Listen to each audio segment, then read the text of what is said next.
Filmi.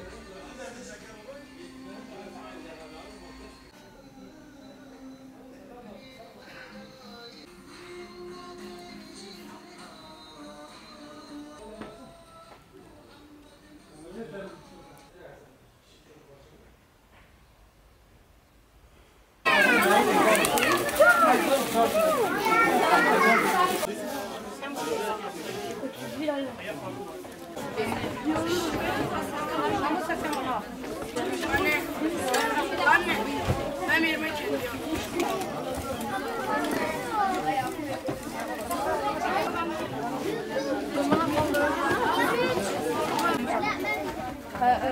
شو تنهب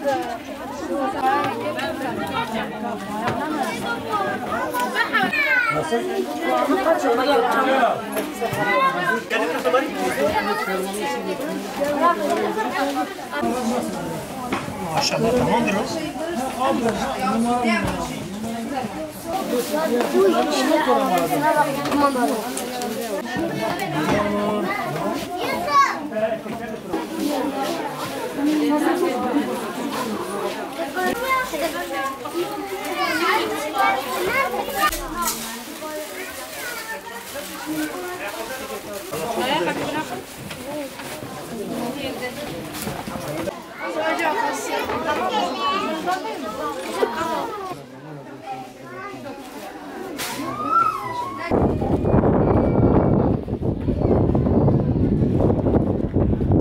Avrupa yetimleri olarak bugün onlarca aileye Kurban Bayramı münasebetiyle çocuklarımızı giyindirmeye gayret ettik. Onlara ayakkabı, elbise dağıttık inşallah.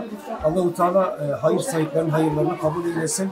Bu tür organizasyonların artması için hayır sahiplerinin inşallah daha da bizlere yardım etmesi ve Avrupa'dan Türkiye'ye uzanan ellerinden dolayı kendilerinden Allah razı olsun. Teşekkür ederiz.